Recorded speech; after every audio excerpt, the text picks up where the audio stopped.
Pues os damos la bienvenida a todos a un nuevo curso y a una nueva etapa de barbarismos. Empezamos nuestro cuarto año, los bárbaros, y muchos de vosotros, hay muchas caras que ya son familiares de la fidelidad con la que habéis estado aquí acompañándonos, pero quiero recordar por qué se llama barbarismos, este gesto que hacemos de invitar a algún personaje interesante de la vida social, la vida cultural, la vida de la ciencia. Y barbarismos viene de, bueno, se le ocurrió a un amigo nuestro leyendo un ensayo de Alessandro Barico que no sabemos si terminaremos pudiendo invitarle a él también, pero es un ensayo que habla sobre la mutación, lo que es el cambio, el encuentro con lo nuevo, con lo desconocido, con lo extranjero, y frente a lo que normalmente tenemos como la tentación o el instinto de muchas veces de protegernos. En cambio, la experiencia de muchos de nosotros es que cuando uno se abre a conocer, a compartir, a afirmar o descartar, porque no todo nos interesa, no todo nos hace ser más nosotros mismos, pero sí queríamos derribar este muro o esta frontera que a veces levantamos y que nos impide pues, entrar en diálogo con las cosas que no conocemos. Y el formato que utilizamos siempre es como el del trivial, ¿no? Intentar tocar como todos los quesitos que tiene un trivial, el de la política, la historia, la ciencia, el arte y la literatura, y nos faltaba precisamente dentro del arte, porque hemos tocado el arte de muchas maneras, nos faltaba el arte de la palabra. Y en esta ocasión pues, ha aceptado nuestra invitación Jesús Carrasco, que es uno de los escritores contemporáneos pues, más interesantes que más está aportando al panorama cultural. Lo digo, perdóname Guadalupe, porque yo no soy experta y a lo mejor digo alguna barbaridad, pero bueno, que desde la experiencia de los que hemos leído algunos de sus libros, nos parece que tiene algo nuevo que decir, ¿no? Que desde la ficción no deja de lado la realidad. Y sus obras son todas un diálogo permanente con la realidad, con lo desconocido, con lo conocido, y entrar en la profundidad de lo cotidiano. Y en este diálogo que establece él con todo, también lo establece con el lector, porque sus obras obligan a implicarte en el recorrido que hace, en la interpretación. Y para llevar a cabo este diálogo, pues hemos invitado también a Guadalupe, que también estamos muy agradecidos, Guadalupe Arbona, porque también ha aceptado, y es una vieja amiga de muchos de los que estamos aquí, y además es una experta en literatura, es catedrática, no sé si me voy a confundir, de literatura española contemporánea o sí, contemporánea, bueno, española. Y además, bueno, también lleva el máster de escritura creativa, ¿no? De la asignatura de escritura creativa. Y además también tiene una relación de amistad, creo que se puede decir ya, con Jesús Carrasco, y por lo tanto creemos que es la persona que mejor puede ayudarnos a entender la obra y también a la persona de Jesús Carrasco. Y sin más, pues después espero que podamos tener un momento de diálogo para preguntar o profundizar en alguna cuestión que nos haya interesado más. Al final del todo, hemos invitado a Manuel, que tiene una librería con algunos de los libros de Jesús Carrasco, por si alguno quiere comprar el primero o el segundo, tercero o cuarto libro para leer. Y por último, pues estáis todos invitados a compartir con nosotros un libro español. Y sin más, os cedo la palabra a los dos. Muchas gracias.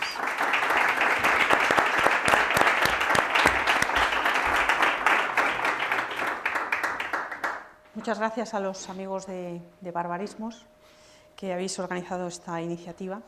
Y menos mal, Irene, que la literatura se ha liberado, o está liberada de los expertos, porque si estuviese en manos de los expertos creo que sería un mal asunto, ¿no? De la presentación que has hecho, lo mejor que has dicho es que soy amiga de Jesús Carrasco.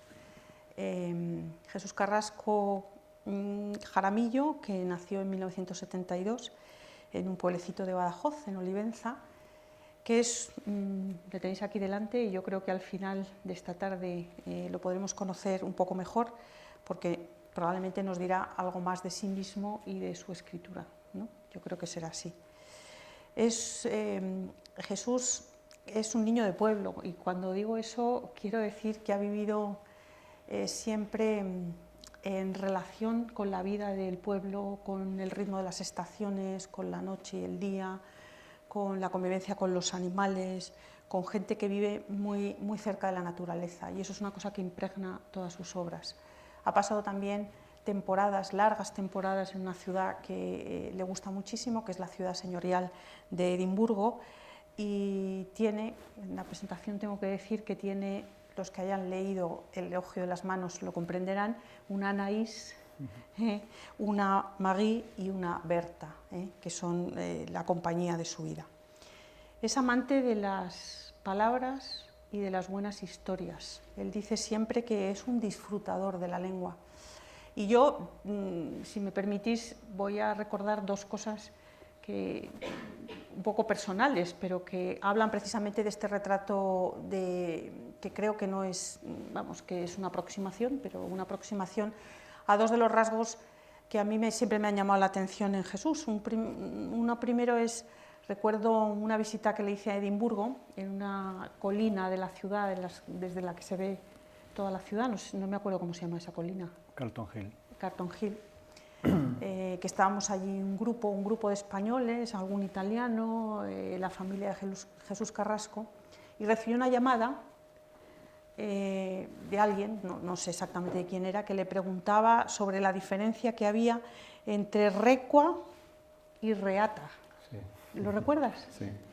Y entonces se puso todo nervioso a pensar qué diferencia había entre recua y reata, que recua era los animales que van atados pero casi como en procesión, ¿no? Y la reata, sin embargo, se refiere más a la cuerda que ata unos a otros. Esto es para deciros que estima las palabras, y cada una de las palabras que usa está en el justo lugar, en el preciso sitio que ocupan en la experiencia y que se transparentan a través de la historia contada, a través de las palabras. Por otro lado, es un amante también de las historias, y cuando yo le conocí, que fue una presentación, también esta es una historia un poco personal, una presentación en la librería Alberti, en la calle Tutor de Madrid, en 2013, fui a que me firmase el libro, que es el único que tengo firmado de él, que es Intemperie, porque me lo había leído de un tirón y me había conmovido. Y lo que me hizo fue, aparte de la dedicatoria, me hizo un dibujito de, no sé si lo veis, ¿sí? Un dibujo del Quijote. Inmediatamente pensé, este es de los míos, o sea, porque me hace una dedicatoria de su libro, pero me pinta un Quijote tan bonito. ¿Por qué? Porque el Quijote es nuestro tesoro, es el libro de la magnanimidad, de la grandeza de ánimo, es el libro en donde los personajes están llenos de ridiculez y a la vez se sostienen por una gracia, ¿no? Por una gracia extraordinaria. Son personajes desproporcionados y por eso se necesitan los unos a los otros, y es una desproporción con la que Jesús siempre está jugando. Por un lado, la desproporción de las figuras que va creando, que todas asisten en sus textos a un proceso, a una crisis, a un cambio, a algo que han visto y que no habían descubierto antes, y a su vez no están del todo completos, siempre están en búsqueda. Por eso yo lo presento eso como un gran amante de las palabras y un gran contador de historias en este sentido, estas historias que parece que tienen un comienzo, que tienen toda una carne, una sangre, unos huesos, y que tampoco terminan del todo, ¿no? Que siempre se abren hacia algo más. La primera novela que publica Jesús, me permites que hable un poquito de tus 4 novelas, se publica en 2013, tuvo una repercusión enorme, yo creo que es una obra espléndida. A mí, si me hicieran elegir una novela de literatura española de los años, o sea, de reciente, creo que elegiría Intemperie, sin lugar a dudas. Me parece una obra maestra y maestra. O sea, yo cuando la leí, me acuerdo que era un 12 de octubre, cuando la leí de un tirón y dije, estoy delante de algo magnífico, magnífico. Que es la historia, ya sabéis, de un niño que ha vivido una situación, un chico que ha vivido una situación de humillación y de violencia terrible y que escapa, y en el camino, en su fuga, en la huida, se encuentra con un cabrero y comienza la relación entre ellos dos. Es una novela que se ha traducido a 30 lenguas, y la cosa curiosa de esta novela, a mí siempre me impresiona, yo que no soy nada de números, que lo de las 30 lenguas siempre digo, bueno, 30 es una barbaridad, pero se ha descrito como una novela que es un western ibérico, o sea, que es muy hispánica en la geografía que pinta, en la relación, en la historia que se trasluce, etc. Y sin embargo tiene un valor desde su profunda particularidad, un valor universal. Por eso se ha traducido a 30 lenguas, creo yo, y por eso él mismo lo ha contado en alguna de sus entrevistas. Una señora de Oregón, como una de Nueva Zelanda o una de República Checa, ¿no? Diferentes lectores se han sentido reconocidos en esa historia. No en vano ha ganado muchísimos premios, el de Libreros de Madrid 2013, el English Pen Award, un premio, el Ulises, un premio francés, uno a la mejor traducción en el Reino Unido, reconocido por el periódico The Independent. Bueno, otros muchos premios que tú conoces bien, pero que tampoco voy a citar todos ellos, porque si no estaríamos aquí parte de la tarde. La segunda novela que publica es La tierra que pisamos, que recibe el premio, y este me parece importante, el premio de literatura de la Unión Europea. ¿Por qué digo que me parece importante este premio? Porque aquí Jesús ensaya un tipo de novela, me parece a mí, completamente nueva. En primer lugar, es una eucronía, ¿no? Es decir, inventa un lugar que no se sabe exactamente en qué espacio y en qué tiempo ha ocurrido, pero los personajes son en cierto modo conniventes y víctimas de un imperio europeo en el que se mezcla los totalitarismos que se han vivido en Europa en el siglo XX, el colonialismo del siglo XIX, muchos tipos de injusticias y violencias, y al final los cabecillas de esta especie de imperio creado por el autor de La tierra que pisamos deciden darle una tierra a uno de los personajes, que es Eva, la protagonista, que llega a una tierra de Extremadura y comienza una relación con un personaje extraño que a su vez vuelve a su tierra. Por lo tanto, toda la novela es precisamente este encuentro entre dos personajes extraños entre sí, pero que se sienten unidos por la tierra a la que pertenecen, ¿no? Por la tierra que les devuelve como los vínculos que habían estado oscurecidos por la violencia, por la guerra, por este imperio majestuoso y terrible que ha creado Jesús, pero que al final encuentran como un punto de encuentro. La tercera novela es Llévame a casa, de 2021. Y es una novela, vuelvo a hacer una referencia personal, pero es una novela que leí muy deprisa, siempre un poco a la sombra de Intemperie, que me había deslumbrado de una manera increíble, y ahora estos días la he estado releyendo y es otra joya increíble, ¿no? Cuenta la historia de Juan, que es un personaje que ha salido de España y ha vivido tiempo en Edimburgo y vuelve porque su padre ha fallecido, y es el encuentro con la tierra de la que él se ha separado, del que ha querido poner distancia, ¿no? Y encuentra cosas que no había visto y que le hacen en cierto modo reconciliarse con una ternura y con una incomprensión también, con cosas que no comprendía y que comienza a comprender en esta vuelta, en este segundo viaje.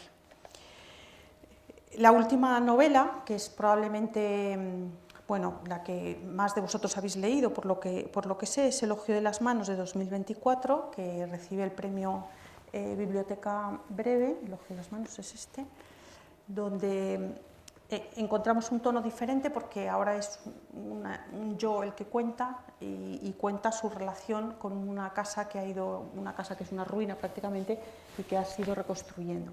Entonces, el título lo dice muy bien, es Elogio de las manos, porque el oficio, el hecho de reconstruir la casa, es lo que sirve de hilo conductor del texto, y no solo eso, sino también de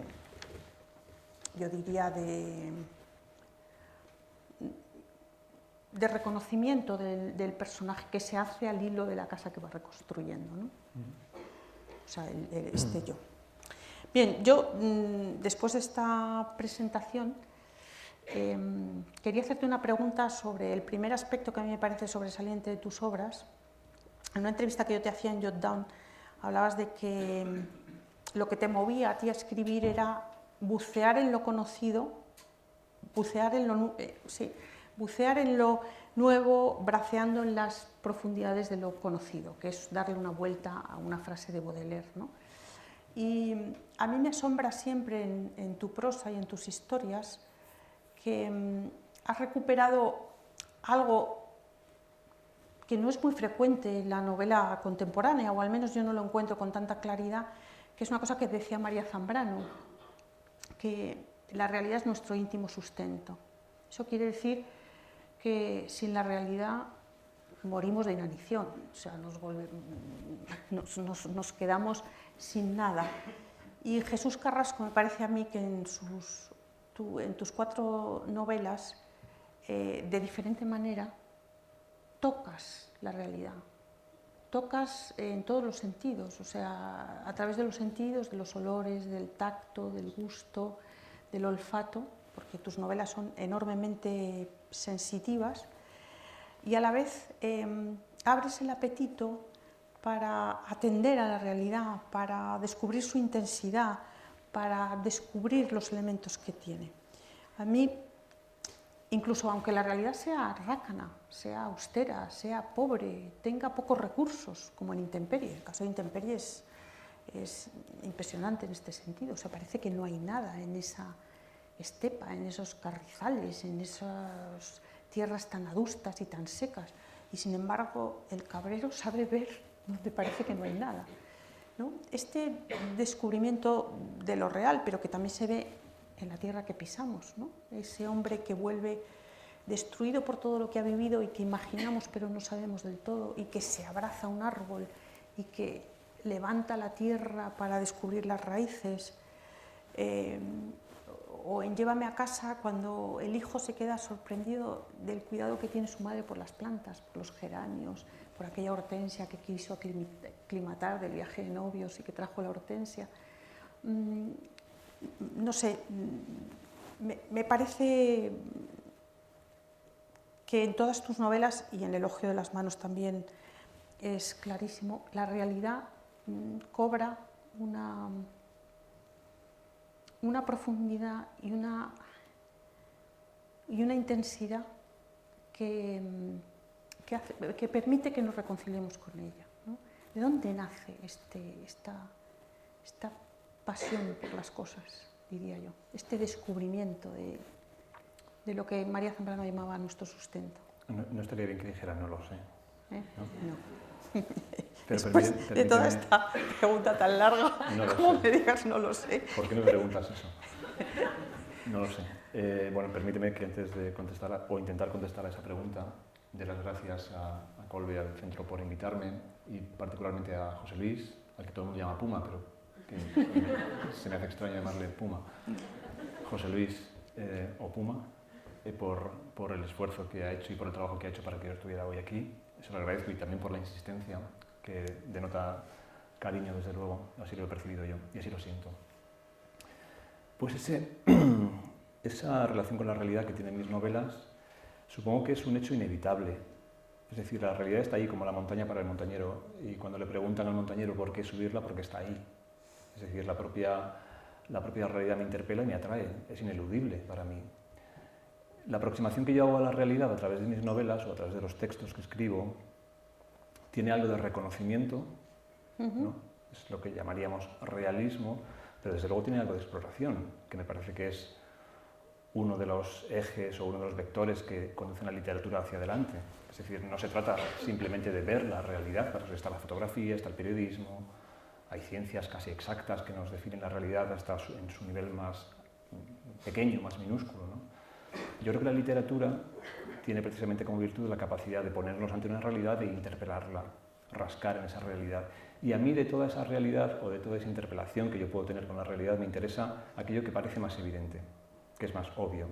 Esa búsqueda de lo nuevo, braceando las profundidades de lo conocido, no en lo desconocido, como decía Baudelaire. No me parece sencillo encontrar lo nuevo, sin ánimo de enmendarle la plana a Baudelaire, pero él decía, la tarea del héroe consiste en buscar lo nuevo braceando las profundidades de lo desconocido. Y casi que me parece una evidencia. Lo nuevo aparecerá automáticamente, saltará como los conejos en el campo a nuestro paso en aquello que no conocemos. Lo difícil es reconocer lo nuevo en lo conocido. Y ese reconocer lo nuevo tiene muchas caras y es una tarea para toda una vida, yo creo. Reconocer a quien tenemos al lado, que por más que estemos acostumbrados a verle es una persona que también cambia, a quienes tenemos al lado, reconocer las realidades que nos rodean, que a veces nos anestesian por su abundancia o por su insistencia. Hablemos de Gaza, por ejemplo, ¿no? Como ya el hecho de percibir o de asistir a la muerte de otras personas se han convertido en números. Ya hablamos casi como en pandemia, ¿no? 65.000, 62.000, bueno, una sola persona muerta violentamente, ¿no? En cualquier lugar, en cualquier circunstancia, ¿no? Entonces yo creo que la literatura me permite enfrentarme a eso que es conocido y tratar de indagar en ello como si fuera algo nuevo, en busca de algo que siempre aparece como nuevo, aunque solo sea la mirada de quien se dirige a esa realidad, ¿no? Que también se transforma, ¿no? Como digo, esa persona a la que acostumbramos a ver o esa situación con la que acostumbramos a convivir o manejar, también se puede ver desde otro lugar, ¿no? Ese barbarismo que decíais antes, ¿no? Esta posibilidad de simplemente ser consciente de que a veces nos enfrentamos al mundo a través de una muralla y que esa muralla puede ser derribada, ¿no? Bueno, pues parece una evidencia, para mucha gente lo será, pero es preciso hacer ese ejercicio. Y yo lo intento cada día con lo que escribo. Ver qué hay en la realidad que no funciona y ver cómo hacerla funcionar, al menos en un contexto literario. Hablas de reconocimiento y de exploración de las cosas y de la realidad, pero y se ve claramente, ¿no? Lo que pasa es que estamos en un entorno donde ese reconocimiento y esa exploración muchas veces no lo ves, ¿no? Parece que damos las cosas por descontado, que son obvias, que, pues lo que tú decías, que nos dejamos guiar por el número y no por esa víctima o esa persona que ha muerto. Y me viene a la cabeza el personaje protagonista de Llévame a casa, Juan, que se ha ido muy lejos y necesita haberse ido muy lejos para volver a darse cuenta y a reconocer y a explorar lo que ha dejado atrás. Y de hecho, en la conversación que tiene, una de las conversaciones magníficas, que es la conversación que tiene consigo mismo, pero en el tanatorio, delante del cuerpo muerto ya de su padre, es un poco caer en la cuenta de la última conversación que tuvo con su padre y darse cuenta de que incluso en el rechazo que tuvo su padre de él había una forma de amor no dicho, ¿no? O esa misma cosa que te he dicho yo antes de cuando ve a la madre escarbando en los geranios y quitándole los tallos que ya están comidos por el bicho, etc. Ahí reconoces tú, no, ese reconocimiento, esa exploración necesita un sujeto que se dé cuenta de lo que tiene delante, ¿no? Claro, y una transformación en la mirada. Exacto. Lo que le pasa a Juan en esa escena es que ha vuelto a un lugar del que huyó, que es el pueblo que lo vio nacer, de una familia de la que escapó, que es la familia que le dio la vida, y ha convivido con otras gentes, se ha derribado las murallas, se ha visto otros mundos, otras formas de hacer, y ha tenido que volver a esa realidad que abandonó o de la que huyó de una manera obligada, pero su mirada se ha deslizado, está en otro lugar, tiene otras referencias, ha podido ver otras cosas, ha pasado el tiempo, y es capaz de ver lo que muchos hijos hemos sido capaces de ver. Yo creo que todos los que estamos aquí seguramente hemos tenido esa experiencia, ¿no? La de reconocer a nuestros padres, la de primero oponernos a ellos, ¿no? Como un modelo del cual escapar, y luego justamente cuando tenemos hijos, al menos esa es mi experiencia, desde que tengo hijas, mi mirada se acompasa más y reverbera más en la de mi madre, ¿no? Y en la de mi padre. Bueno, mi padre ya por desgracia no está, pero cada vez comprendo más lo que hacen, lo que hicieron, sus miedos, aquello que yo rechazaba, porque me parecía que no tenía sentido, que iba contra el imperativo de vuela y vive, ¿no? Vive tu vida. Pero cada vez, y era necesario ese imperativo en la juventud, pero cada vez yo voy entendiendo más cómo pasaba, mi mirada se ha deslizado, como le pasa en el personaje de Juan en esa novela. Pero el término exploración también tiene un punto crítico, me parece, en tu obra, porque Sí. veo que en el personaje de Juan, que se describe la relación, por ejemplo, de sus padres, casi la incapacidad que tienen para comunicarse, para comunicar los afectos, la obsesión que tienen por ganar dinero, o incluso la forma de educar a sus hijos, tú ahí arriesgas también un elemento crítico, o sea que la exploración implica una revisión de lo que uno ha heredado, en cierto modo, cuando dice, nunca buscaron el florecer de nuestra individualidad, sino que fuéramos testigos de una herencia cuando, ¿no? O de un legado. Cuando es una herencia o un legado, pero que uno no puede hacer florecer en sí mismo, parece que ya está, ¿no? Esa exploración tiene también un punto crítico, como tiene un punto crítico la tierra que pisamos. O sea que hay una crítica a una historia que nos ha precedido, ¿no? Y de la que todavía vemos coletazos terribles, ¿no? de la violencia europea del siglo XX, del siglo XIX y del siglo XX. Claro, la propia exploración lleva implícita esa posibilidad, la posibilidad de un encuentro inesperado. Puede corresponderse con tu prejuicio o con lo que tú esperabas, o puede que no. Y en ese caso hay efectivamente una mirada. Los personajes que suelo dibujar no suelen ser, o intento que no sean maniqueos, ¿no? Que no sean planos.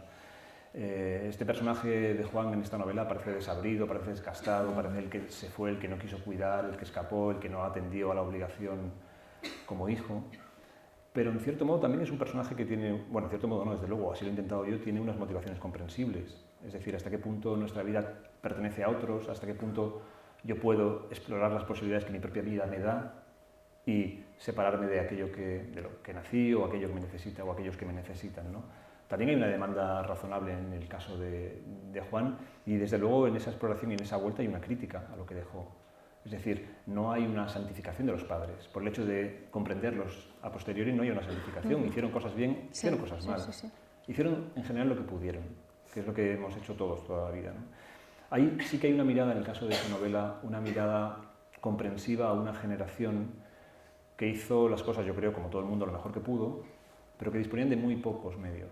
Es decir, mirar críticamente una generación como la de posguerra, la de nuestros padres, ¿no? Mis padres, por ejemplo, que nacieron en la posguerra, o mi padre, en el caso de mi padre, prácticamente poco antes del comienzo de la guerra civil.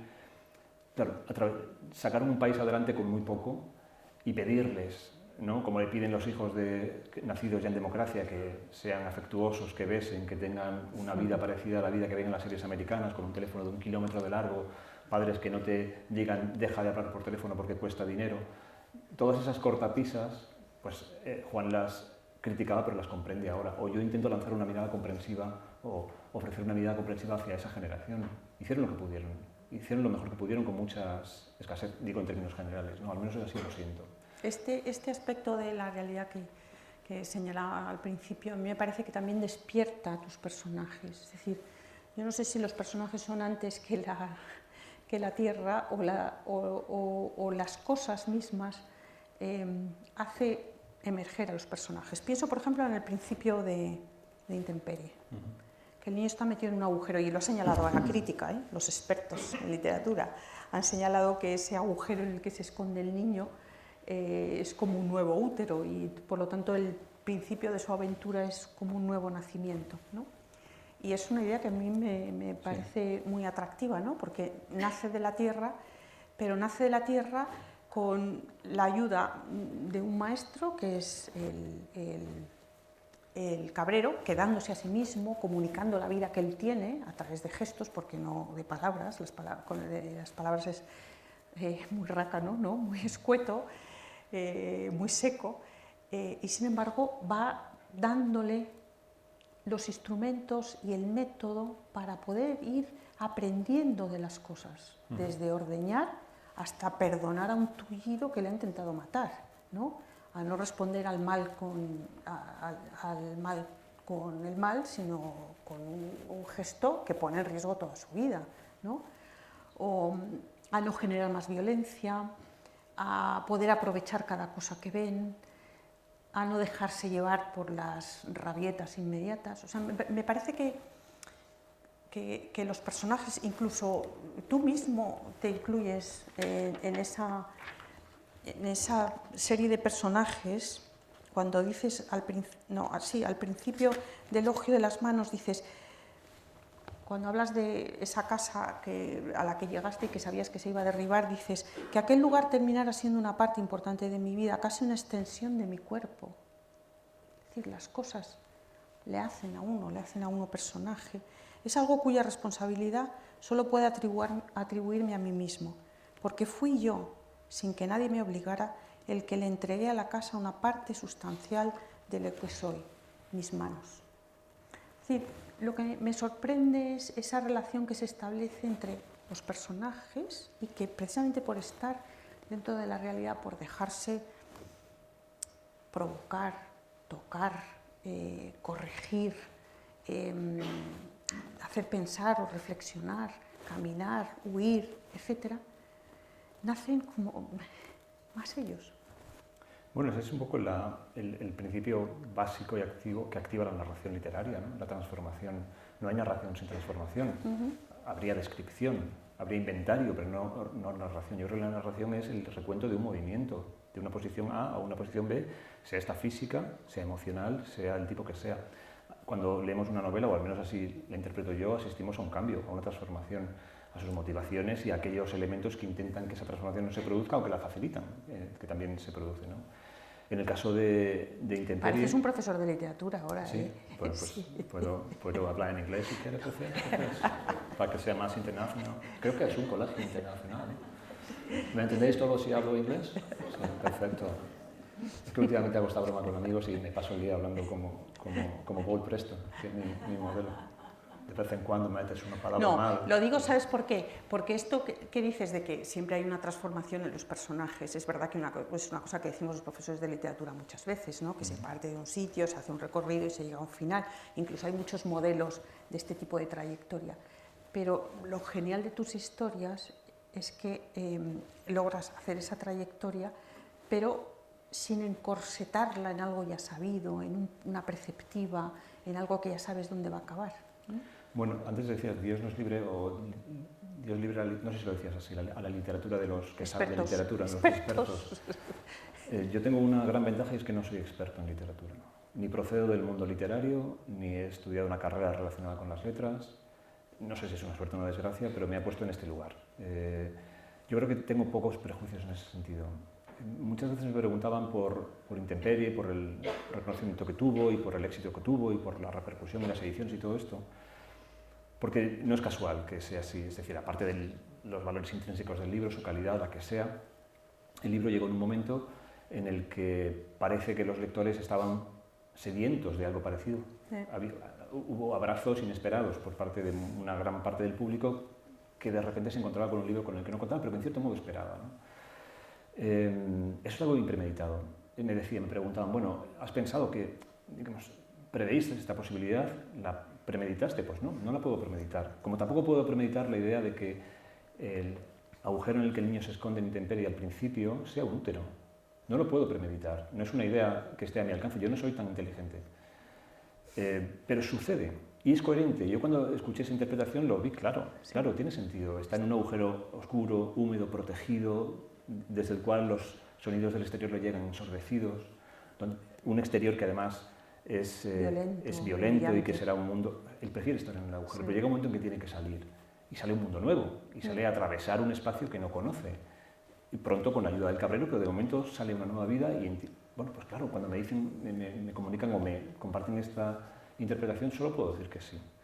¿Tuviste esa idea? Me hubiera gustado tenerla, pero no es así. Bueno, como... si la tuviste sin darte cuenta casi, ¿no? Vino por infusión, sí. ¿no? Podríamos sí. decir. O vino por, no por infusión, porque esa idea sugiere algo que es romántico y que es mágico, ¿no?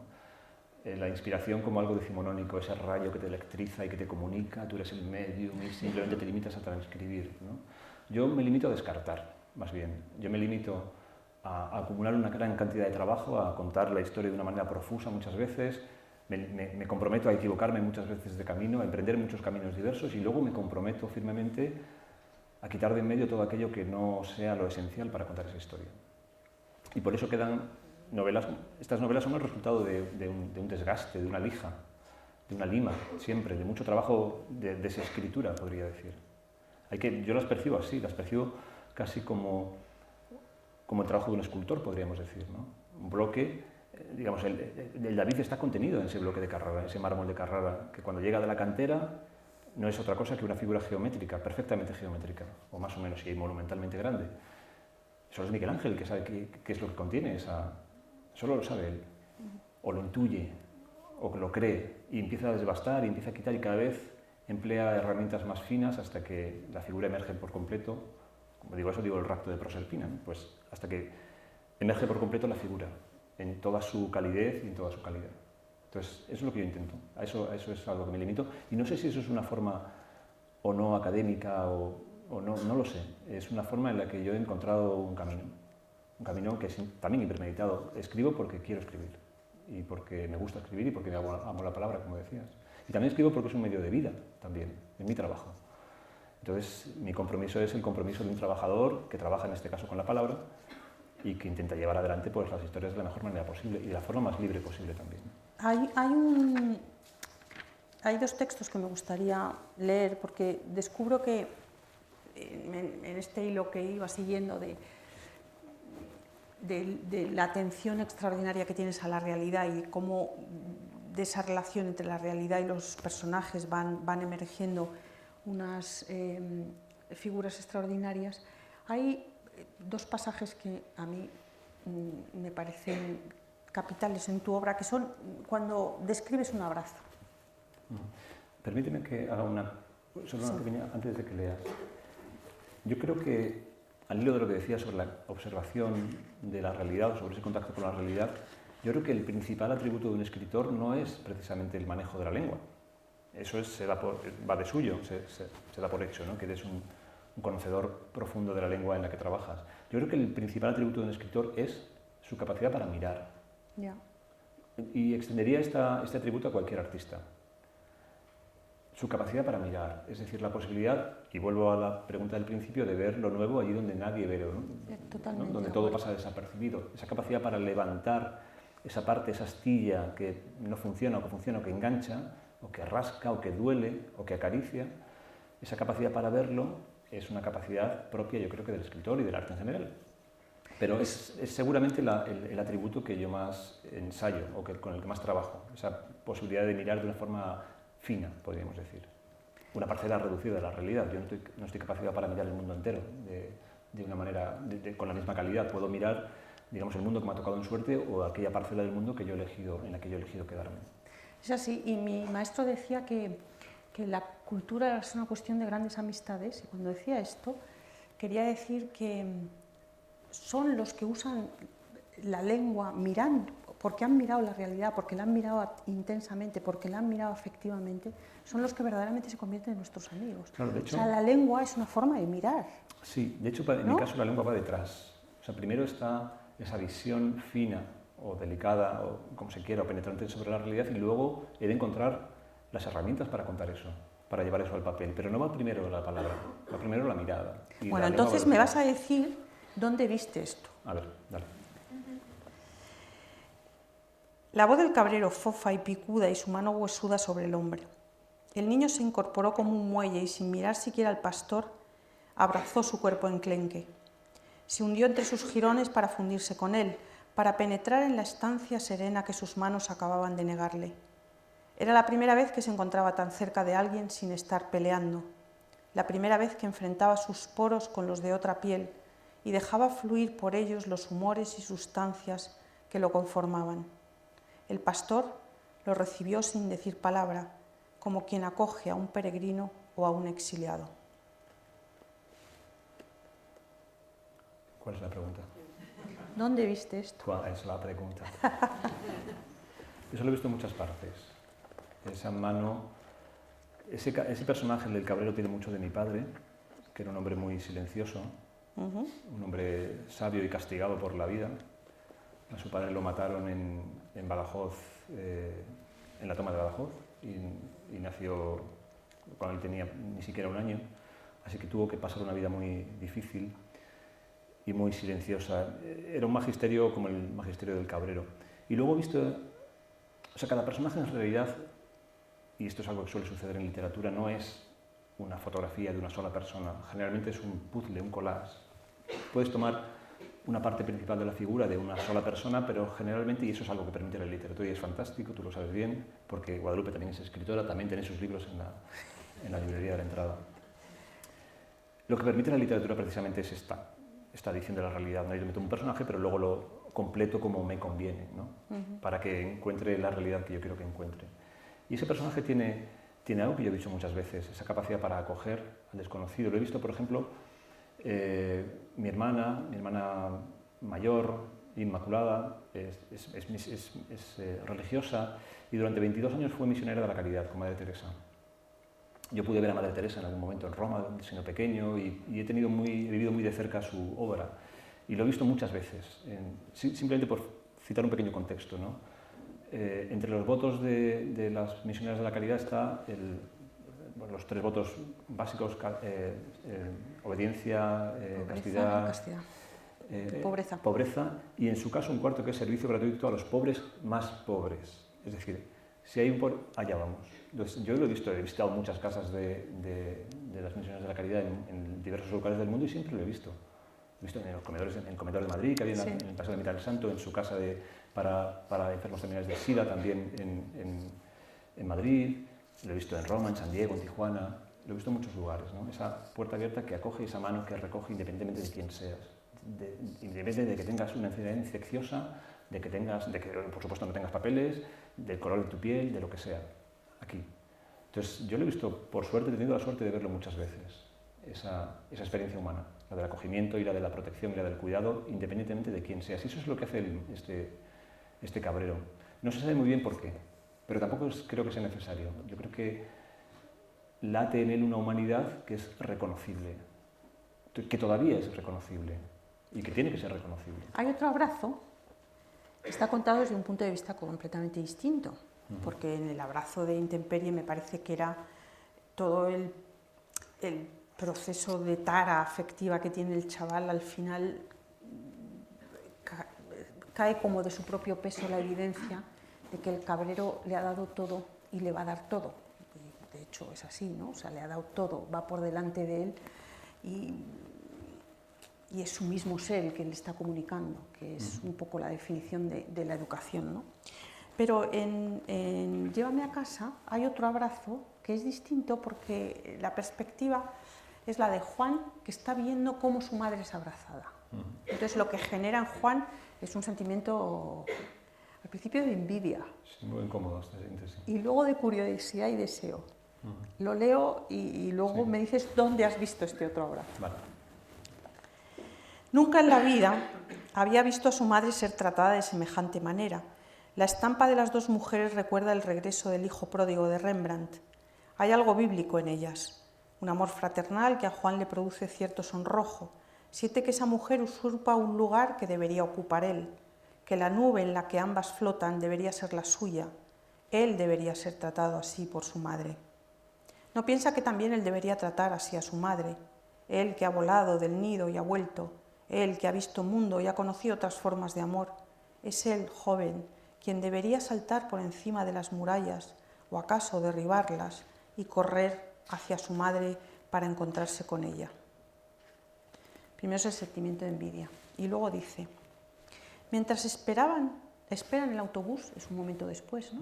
Ya sale de la consulta del médico, esta es la enfermera que ha abrazado a su madre y sigue un poco después. Mientras espera en el autobús al centro de la ciudad, la madre sentada en el asiento de la parada, él de pie, Juan sigue notando la inquietud que le ha producido el abrazo de las dos mujeres. Nunca había visto a su madre en los brazos de alguien extraño. De hecho, no recuerda haberla visto nunca en los brazos de nadie. Su madre, ha descubierto, tiene una vida en la que hay lugar para esa clase de afectos. ¿Qué ha hecho ella para merecer el cariño de la enfermera y del doctor? ¿Dónde estaba él mientras ese abrazo se fraguaba? Muy bonito. Estupendo, me encanta que te encante tu escritura. Bueno, nunca leo después de... Generalmente no lo leo porque ya lo leo bastantes veces mientras lo escribo.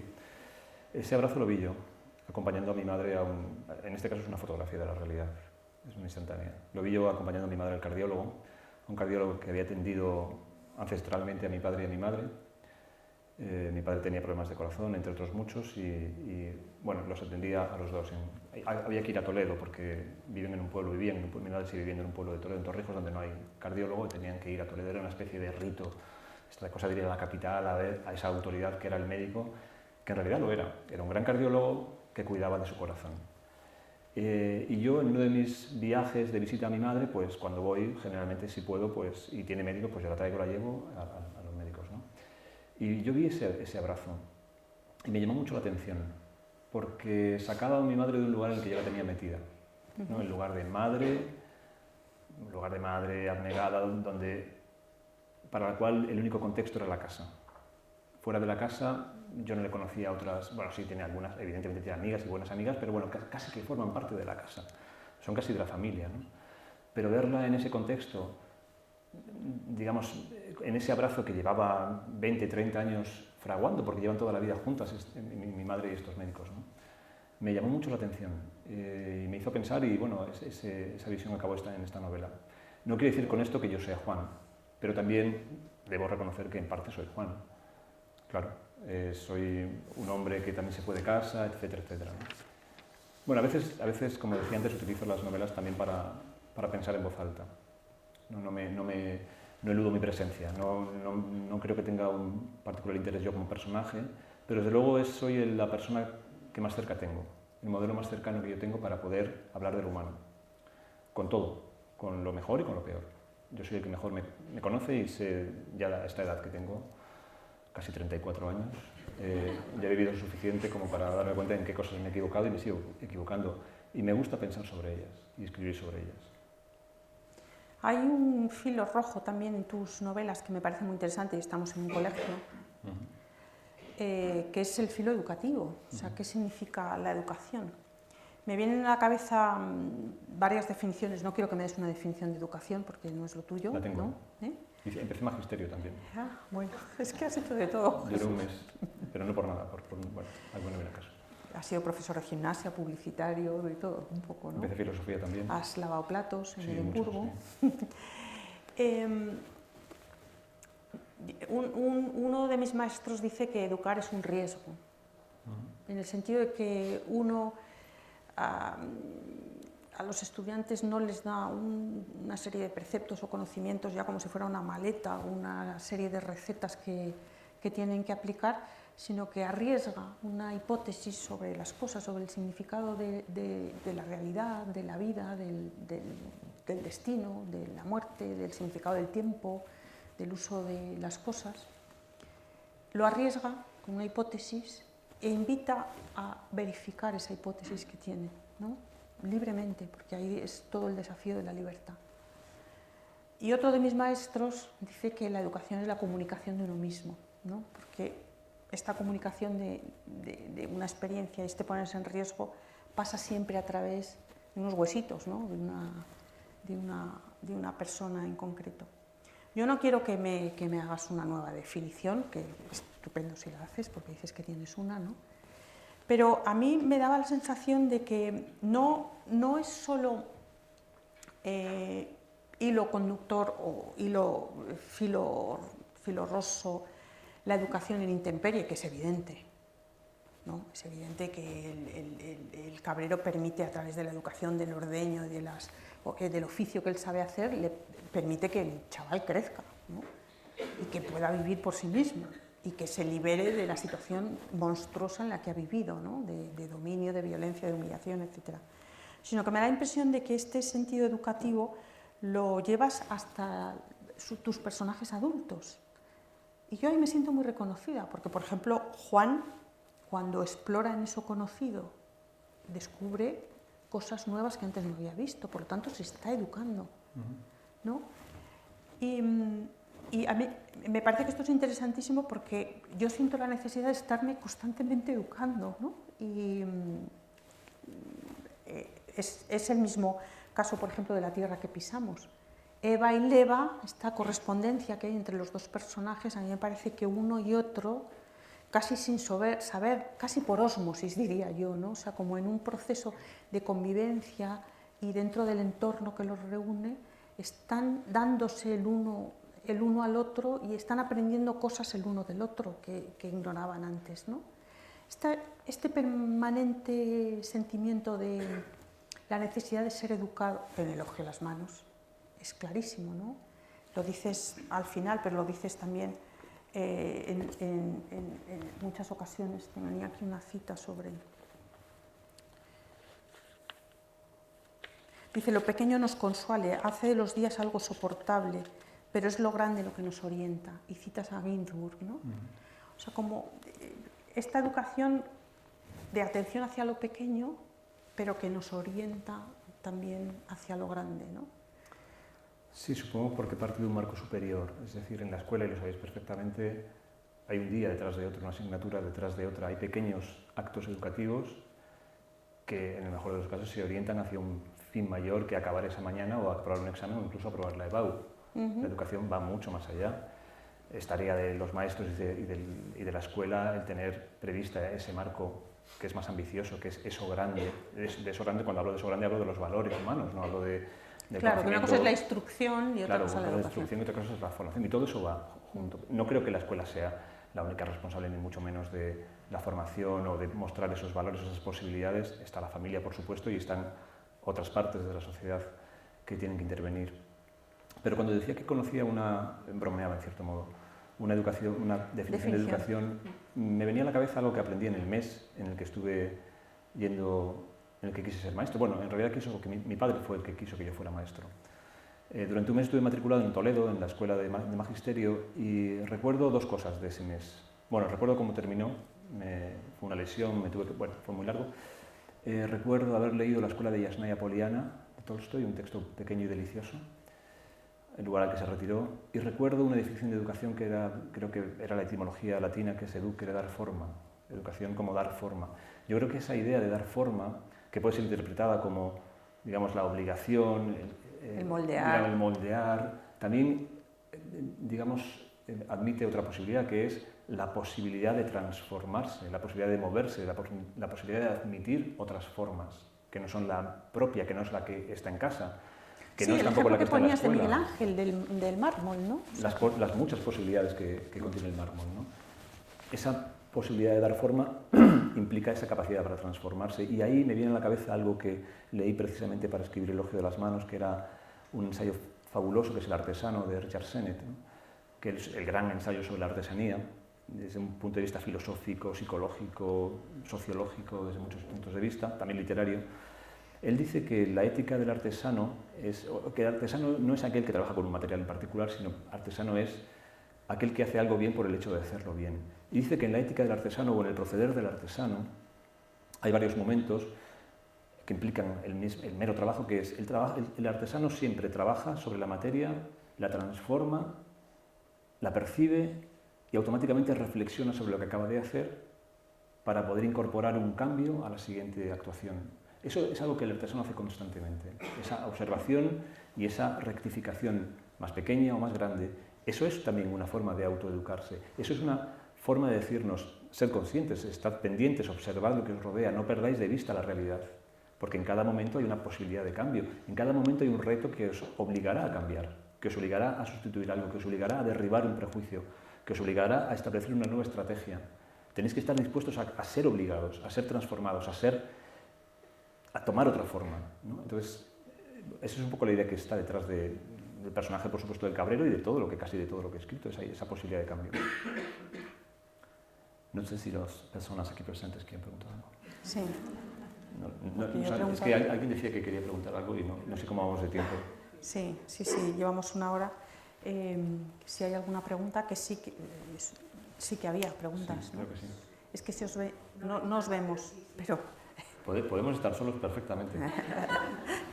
Risas enlatadas. Ojo, el puma no tiene todo previsto. Las risas enlatadas también.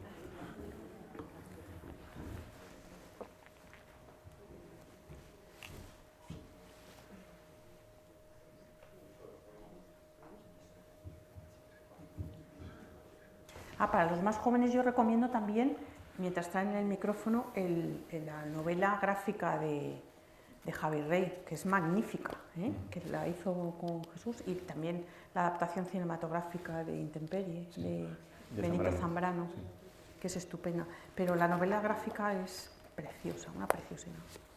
Sí, a mí me gusta mucho. Jesús, tenía una pregunta. Por primero, muchísimas gracias por venir. He leído tus 4 libros y los he disfrutado todos, cada uno a su manera. Y te diría que especialmente el último, Elogio de las manos, diciéndole a mis hijos a la hora de la cena, estábamos todos sentados en la mesa, que venía un escritor, que era muy bueno, que me había escrito un libro, que era muy original, porque contaba cómo se había puesto a arreglar una casa sabiendo que la iban a derribar. Entonces, antes mis hijos me decían, ¿y para qué? ¿Qué sentido tiene, no? Porque en la mentalidad antigua, del mundo antiguo, la idea de perdurar y de lo duradero es lo que daba sentido a la vida. Entonces uno se entrega por aquello que va a durar. Yo quería preguntarte, bueno, el libro me parece una genialidad porque quieres hacer un elogio de las manos, tienes un montón de notas recogidas, has leído mucho, de Richard Sennett, que a mí también me gusta mucho y otros muchísimos, pero te falta la percha. Dices, ¿cómo cuelgo yo esta reflexión? Y al final la cuelgas en vez de sobre la construcción de algo que va a durar para siempre, sobre algo que sabes ya desde la primera línea del libro que no va a durar. Entonces, ¿por qué eliges lo efímero para elogiar las manos y el trabajo manual? Qué buena pregunta. Qué buena pregunta. No me lo habían hecho nunca. No tengo respuesta, lo siento, no puedo contestar. ¿Por qué elijo lo efímero? Bueno, decías que en una mentalidad antigua lo perdurable, lo permanente, digamos, era otorgaba un sentido a las cosas, ¿no? Pero estoy de acuerdo con eso, pero no necesariamente he dado sentido al arte, ni a la poesía, lo permanente. Lo efímero puede ser perfectamente poético, y lo efímero incluyo el cambiante color de las hojas del otoño que podréis percibir desde vuestro colegio este otoño, ¿no?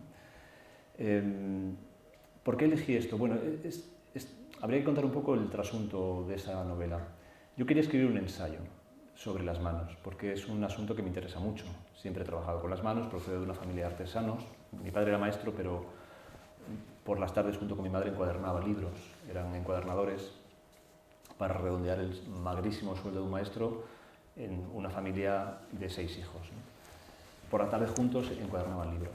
Creo que en algún momento lo digo en el Elogio de las manos. Yo quería contar este ensayo, pero me empecé a documentar, empecé a leer y me di cuenta, entre otras cosas, gracias a Sennett, que yo no tenía nada que añadir. Nada mejor que ya se hubiera dicho no solamente por Sennett, sino también por otros, ¿no? Pero, sin embargo, la idea seguía latiendo. Seguía en mí, yo tenía un enorme interés, siempre quería... Hay algo en las manos que me parece muy misterioso, que no sé muy bien todavía qué es. A día de hoy trabajo en una carpintería y me pregunta mi mujer, ¿y qué haces? Y vuelvo emocionado, ¿no? Vuelvo emocionado de la carpintería, de estar ahí con un roble, con una madera de roble. Y no soy capaz de explicarle la emoción que me produce el contacto con esa madera, su visión, la belleza, la nobleza, como dice Sennett, de la materia, ¿no? Pero el caso es que me embarga. Es para mí un misterio. Y ese mismo misterio me impelía a escribir sobre las manos. No sé si para desentrañarlo o bien para poetizar sobre el asunto. Descartado el ensayo, se cruzó en nuestra vida una percha literaria, podríamos decir. ¿Qué es esta casa? Esa casa de la que hablo en el libro es una casa que existió, que Guadalupe conoció, de hecho. Guadalupe podría estar debajo de esa parra perfectamente. Estuvo debajo de esa parra. Se cruzó en mi camino esta casa, y esta casa lo tenía todo. Me di cuenta enseguida de que contenía una cualidad metafórica poderosísima. Una metáfora de la vida. Una casa que se va a destruir, una casa que está en un lugar en el que no existía nada, apareció, alguien la construyó para poder encontrar refugio, creció, se multiplicó, fue creciendo para atender a esos elementos cambiantes de la vida, esos momentos cambiantes de la vida, los hijos que llegan, en fin, lo que fuera. Y llegó un momento, se abandonó, los moradores se fueron y la casa empezó a desintegrarse, a derruirse. Y yo me di cuenta de que en esa casa que iba a ser derribada había, como digo, una metáfora muy poderosa de la vida. Entonces pensé que era, además, una casa en la que yo había trabajado durante muchos veranos, con mucha intensidad y de una manera precisamente muy gratuita. Siempre supimos que iba a ser derribada y sin embargo yo no dejaba de trabajar y sin embargo mi familia seguía creciendo allí y sin embargo veíamos que la experiencia era un deleite, no solamente un deleite estético, sino también emocional. La capacidad que tenía esa casa para recibir amigos, por ejemplo, para convocar, precisamente por ser un lugar que no era nuestro, que no nos pertenecía. O sea, aquí la idea de no pertenencia es fundamental, algo que no es tuyo, pero que sin embargo tú cuidas, como el planeta, por ejemplo, que no es nuestro, algo que es de todos también, porque permitía que todos llegaran, algo de lo que no te quieres apropiar, porque no puedes apropiarte, algo sobre lo que no puedes imponer tu ego, porque no es tuyo. Si hubiera sido nuestra, nuestro ego estaría en cada barandilla, habríamos derribado, habríamos construido, habríamos hecho algo en nuestra imagen y semejanza. No, la casa nos educó, y vuelvo a la pregunta anterior, nos dio forma. Y todo eso me parecía que era perfecto para lo que yo quería contar. Entonces, ese ensayo se fue deslizando hacia casi un largo poema, o casi un álbum de fotos, o casi una divagación filosófica en algún caso, o vivencial en otro caso, emocional, como un álbum de fotografía, como decía, para mi familia, ¿no? Perdón. Todo eso fue apareciendo en el proceso y yo lo fui cogiendo, porque ese es mi trabajo. Ir, no como los espigadores y la espigadora de Agnes Barda, yo voy cogiendo lo que necesito allí cuando se me presenta y lo voy aprovechando para mi interés, que en este caso es escribir este libro. Así que ese fue el motivo. Y el resultado es este que has leído. Un libro que narra algo que es absolutamente contracultural. Es decir, hagámoslo simplemente, como dice Senet, por el hecho de hacerlo. No lo hacemos porque nos premian, porque nos admiren, porque es nuestro, porque gana valor la casa. Hagamos todo aquello que la sociedad no hace. Hagamos poesía, como dice Manuel de Barros. Todo aquello que no sirve para nada, sirve para la poesía. Y esa casa no servía para nada, pero nosotros le dimos un valor y una vida. O sea, que se podría titular El elogio de la gratuidad. También, sí, perfectamente. Lo gratis, sí, sí. Aquello que, bueno, que aparentemente no tiene ningún valor, ¿no? Un poco volviendo a la pregunta del principio, en esa capacidad que pueda tener el escritor para mirar y descubrir lo que está delante de ti y quizás no has sido capaz de ver. ¿Qué es lo nuevo? ¿Qué es lo que queda después del derribo de esa casa? Porque desde la primera página dices, es una casa que se va a derribar. O sea, que sabemos ya cómo va a terminar el texto, ¿no? No es una novela, es un... Yo creo que lo que este libro propone, diría, es algo también tan contracultural como la aceptación. No la aceptación sumisa, sino la aceptación consciente de cómo son las cosas. Por ejemplo, la aceptación consciente y definitiva de que moriremos. No quiero amargaros la fiesta, pero que sepáis que en algún momento esto pasará. Esto, que es una evidencia, que es una presencia constante, es algo que tendemos a olvidar, ¿no? Entonces, el propio hecho de que el personaje acepte la muerte de la casa, que es un trasunto de la vida también, me parece que ya es una transformación enorme para el personaje y algo nuevo que descubre en él y que no tenía. La capacidad, o también algo que descubre en sí, es la capacidad que tiene para amar y soltar, ¿no? Amar soltando. Es decir, puedo quererte igual aunque sigas tu camino. De hecho, te quiero más, ¿no? O sea, que es un punto de llegada, pero que se hable también a una pregunta, porque no puede ser lo nuevo la muerte, ¿no? Solo. No. ¿A qué te refieres con que se abre una pregunta? No lo sé. ¿No lo sabes? Que lo nuevo implica siempre algo que se abre hacia otra cosa, ¿no? Claro. Y Bueno, en este caso, lo que se encuentra en el personaje, en los personajes, es una nueva vida sin esa casa.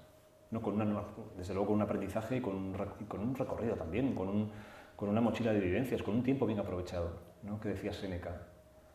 Aprovechad el tiempo, no lo decía de una forma tan sencilla, lo decía de una forma mucho más poética, ¿no? Pero no os entreguéis a los deberes de la cortesanía. El tiempo os está contado, dice Séneca, a Lucilo. Esto es lo que estos personajes aprenden, ¿no? Venga, ya está, da igual que sea nuestro, da igual, démonos, o démonos nosotros mismos, o seamos generosos, o entreguemos lo que tenemos por esto que es la vida, y ya está, sin más. Y ya llegarán las cosas. después de esa casa, ¿qué explora Jesús Carrasco? Pues Perdón, era turno de preguntas, ¿no? Ya me callo. Estoy explorando, pues me estoy de nuevo metiendo en un jardín, como siempre ha sido. Estoy acabando de escribir una novela que no tiene absolutamente nada que ver con estas cuatro, pero absolutamente nada, solo tiene en común al autor y el cuidado por la palabra del que hablábamos al principio, una voluntad de estilo. Es una comedia. Es una comedia. Sí, bueno, quiere ser una comedia, no sé si acabará siendo, eso ya lo decidirán los lectores, pero desde luego es una novela en la que el humor o la vis cómica tiene una presencia clarísima. Ya no son pequeños retazos, sino que es una constante en el libro. Y es un libro que no está ambientado no está en contacto con la naturaleza, sino más bien al contrario, casi sucede enteramente en un vuelo. Y hasta ahí puedo leer, porque... Pero bueno... Oye, os he dicho muchas cosas. Normalmente los autores no hablan de su próxima novela, ¿no? Bueno, es que está muy acabada ya.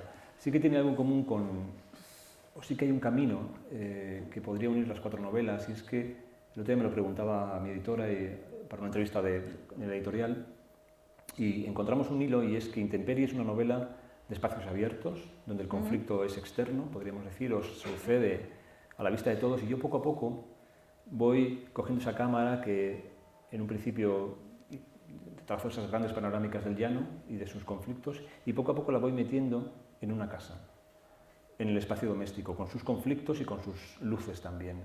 Y esta novela en la que estoy ahora trabajando es una novela que también traza un arco doméstico, o mejor dicho, define algo que sucede en la casa y que es nítido, que es la vida en pareja. Es la historia de una pareja. A veces con una mirada microscópica, muy de cerca, a veces con una mirada muy abierta. Intenta siempre que sea con una mirada irónica, ¿no? Que los personajes, o sea, que podamos reírnos a través de los personajes de nuestras propias miserias como parejas también, en lo que fallamos y en lo que acertamos, de nuestras tonterías. O sea, que es una historia de amor. Dicen que ya no se escriben historias de amor. De amor y desamor, sí. Bueno, ahí ya está ahí, pobre, tampoco. No me lleves más lejos. No sé si hay alguna pregunta más. Buenas tardes. Me ha impresionado mucho cuando has citado el tema de la mirada, que previo al lenguaje está la mirada, ¿no? Y lo reflejabas en el artista. Y yo en ese sentido me siento un poco reconocido porque primero hay como una conmoción por algo, ¿no? Como un amigo me dice, un brillo en los ojos. Y luego uno tiene, si es artista, a veces como la responsabilidad o el propósito de contarlo de algún modo, ¿no?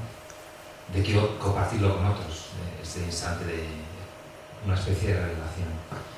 Pero eso es una relación dramática con la realidad, porque lo más importante ya ha sucedido en esa conmoción y luego uno lo intenta expresar, ¿no? Como decíais, con la palabra exacta, ¿no? O el verso que puede llegar a tantas personas, ¿no? Me gustaría saber eso, ¿qué relación tienes tú con ese tránsito entre la conmoción por las cosas? Hablabas ahora del color de las hojas, ¿no? Yo me he sentido reconocido porque estos días de repente ves unos tonos que te hacen parar, ¿no? Y te hacen pensar, por ejemplo, miro yo así a mis hijos, miro esas tonalidades de su forma de estar, ¿no? Te pone en marcha, ¿no? Y a veces contarlo puede ser un modo de amar a otro, ¿no? Expresar alguna obra artística, pero también uno puede escribir una carta a un amigo o puede tener un gesto de caridad, como decías, de lo que hacía tu hermana, ¿no? Y las demás. Quiero ver esa relación que tienes tú con la conmoción por las cosas y cómo se traduce luego en literatura, porque eso también es un sacrificio, porque uno quiere contar algo que a veces no llega a contar como lo ha vivido, ¿no? Sí, yo sabía que iban a ser esas preguntas, me preparo un poco más. Sois un público muy exigente. Bueno, esa conmoción parte de algo que va más allá de la mirada, que es la educación de la mirada, la sensibilidad, podríamos decir, ¿no? La capacidad que tiene el ojo o el alma para ser impactada por esa realidad. Cuando yo hablo de mirar no hablo de observar, sin más, para hacer un inventario, no soy un topógrafo que va tomando notas de los puntos geodésicos y diciendo por aquí va el camino. Es una mirada afectada por la realidad. Y esa conmoción viene de muchos lugares. Lo que intento que sea constante, o sea, esa conmoción en diversos momentos de la vida está producida por una u otra cosa, ¿no? Lo que intento es que sea constante esa conmoción, que esa capacidad, esa sensibilidad de la película fotográfica o de la retina sea constante, permanezca siempre activa, ¿no? Que nunca la mirada hacia la realidad nos devuelva indiferencia o aburrimiento o un espejo de nosotros. No, que en la mejor de los casos se produzca siempre esa conmoción o esa afectación por la realidad. ¿Cómo llega eso al papel? Si he entendido bien tu pregunta. Pues de muchas maneras. A veces esas impresiones quedan en la retina o en el cuaderno durante años, ¿no? Como semillas o como esporas, ¿no? Ahí. Y en algún momento algo las activa. No sé muy bien qué es, no tengo un método para eso, pero es cierto que se activa algo. Y de repente esa espora que quedó ahí, ese recuerdo, esa espina clavada, esa ausencia, ese día, ese dolor que ni siquiera sabíamos que estaba, ese día que no miraste a tu hijo cuando tenías que mirarlo de cierta forma o lo que fuera, pues queda ahí y la literatura a mí me sirve para activarlo cada cierto tiempo. Bueno, cada cierto tiempo cuando llega el momento propicio para que eso suceda. Evidentemente yo no llevo a mis libros todo aquello que vivo, ni que percibo, ni todo aquello que me duele. No habría espacio, no tendría tiempo el universo para que yo pudiera escribir todo lo que me duele, porque me duelen muchas cosas, como a todos los que estamos aquí, ¿no? Por eso decía al principio que me dedico a una parcela de realidad, que es la que me ha tocado en suerte, y dentro de esa parcela de realidad, de este contexto cultural, de este tiempo en el que vivo, dirijo mi mirada hacia un lugar más o menos concreto, ¿no? Cada vez más concreto, que también tiene que ver con lo que preguntaba antes Guadalupe. Mi mirada cada vez está más dentro de la casa. Dentro de la casa implica pues todo lo que está en la domus, que fundamentalmente es la familia, las relaciones humanas, los afectos pequeños, esenciales que se producen en la casa, y como eso luego tiene una respuesta afuera, pero sobre todo miro ahí. Entonces, esa llegada al texto, pues como te digo, se produce de muchas maneras. No tengo una respuesta unívoca para decirte cómo llega el texto, ¿no? A veces aparece una nota y se queda la nota para siempre ahí, y a veces de repente salta como una liebre en un camino y llega el texto porque tiene que llegar. Y otras veces lo ves de tirón. Muchas veces cuando escribes novelas, yo siento, ¿no sabéis? Como estos mariscadores que recogen coquinas en la playa, ¿no? Llevan un gran rastrillo que van hundido en la arena húmeda, y van con un cinturón y van arrastrando el rastrillo, y ese rastrillo deja salir la arena pero retiene las coquinas, ¿no? Yo creo que cuando uno va escribiendo una novela, lleva un rastrillo con una forma particular en el peine, una forma particular la que tiene esa novela, y vas recogiendo por el camino todo lo que te vas encontrando, como los espigadores de Agnès Barda, y vas entrando. Entonces, a veces, esta mañana escribía en el tren y ha pasado algo, pum, ya está, automáticamente va dentro, porque tienes esa sensibilidad, porque tiene la forma del peine, porque entra, porque cae, ya está, es un recuento. A veces es así de casual y a veces llega desde un lugar que es profundo y que no sabes muy bien cómo llegó hasta ahí o cómo está ahí. Pero lo que sí que es cierto, y con esto termino, es que al final la novela, que para mí es una imagen de quien la escribe, una imagen del hombre, es coherente, es automáticamente, en cierto modo se autoconstruye como coherente. Aparecen personajes y aparecen sin que te des cuenta alternativas o que complementan esos personajes, aparecen grandes espacios interiores, aparecen elementos que van compensando la novela y que logran un equilibrio al final, ¿no? Que cuando acabas la novela sientes que has asistido a una obra que es equilibrada, que da una serie de cosas que te producen esa sensación. Eso es lo que yo hago. Entonces, para conseguir ese equilibrio, pues hay 1000 caminos.